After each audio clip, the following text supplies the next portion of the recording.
Hey guys!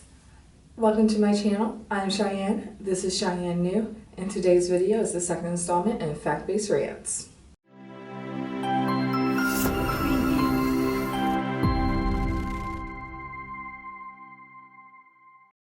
Today's topic, digital blackface. If you're not sure what blackface is, you're either a newborn or too afraid to Google terms that make you feel guilty.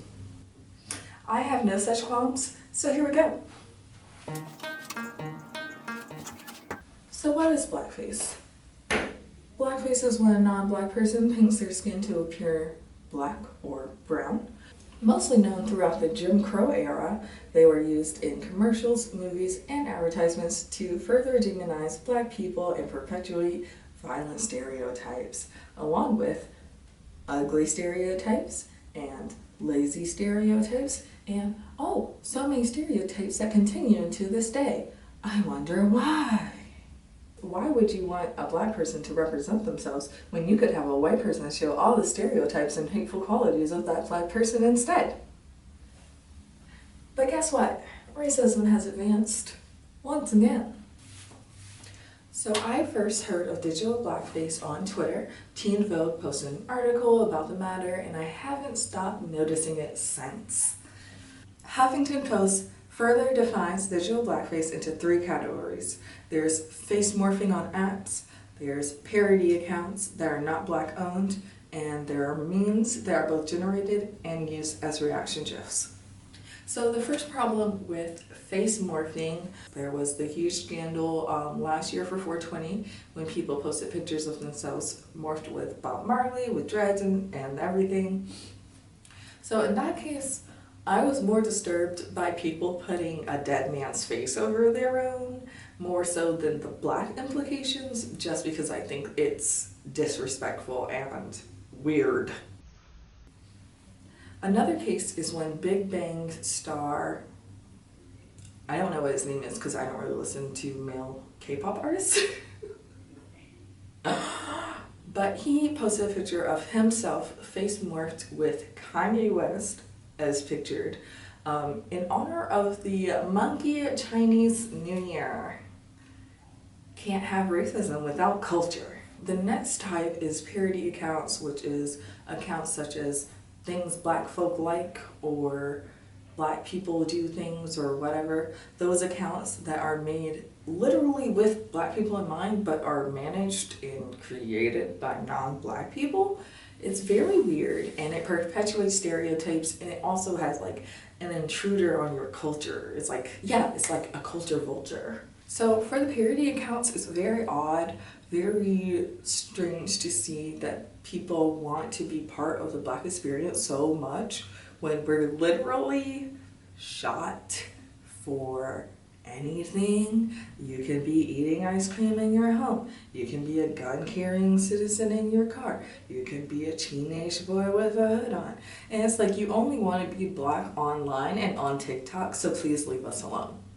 The last category is people making memes about black people or putting blackface over memes, and also how people react with predominantly black reaction gifs and gifs. On Twitter, you notice that there's a lot of reaction gifs of predominantly black women, and for some reason kids, like black kids, and it's like very uncomfortable to see that the best way to express extreme emotion is through black images. It makes us like less human. So here's why digital blackface bothers me. White people can't let us have our own things while also excluding us from the things that everyone should be in. It's like, you can't be a director, it's hard to be a screenwriter, it's hard to be a certain level of corporate. It's like, it's very hard to be black, and it's even harder to be a black woman. And so it annoys me to no end when white people and other non-blacks misuse, overuse, and just completely destroy our dialects, our culture, and our slang words, and then decide that it's a trend to drop at the end of the year because they're tired of seeing it. It's like Black Wall Street all over again, but with less flames because they're all in Australia. Another reason of concern is that digital blackface perpetuates stereotypes while demonizing black people. We can only be like sexy, mad, or funny, and if you're not any of those things, you're useless. But hey, somehow, black people are just people. Some of us are boring. Some of us are awkward. You're looking at one right now. And that brings me to my last case of why it annoys me to no end about digital blackface and how this is so intrusive of an action is because I didn't really make that many black friends until like sophomore year of high school. And not being able to make black friends makes you really feel like a traitor? I know. Like, I was literally called an Oreo as a kid. And until I found that, I relied on Twitter. I did rely on Twitter. It like helped me through so many things. The mother-daughter relationship of black families, the ass whoopings, the transitions of like moving out of your parents' house. There's so much that Black Twitter helped me with that it's like now I look back and I'm like, were they even black? Could have been a parody account. That's pretty fucked up. So yeah, I'm Cheyenne. This is Cheyenne New. And it would do you well to subscribe because I have a couple more videos coming out. That's it for this installment of Fact-Based Rants. It's like, hey, if you find a black person you can relate in one of two ways: comedy and ass whippings.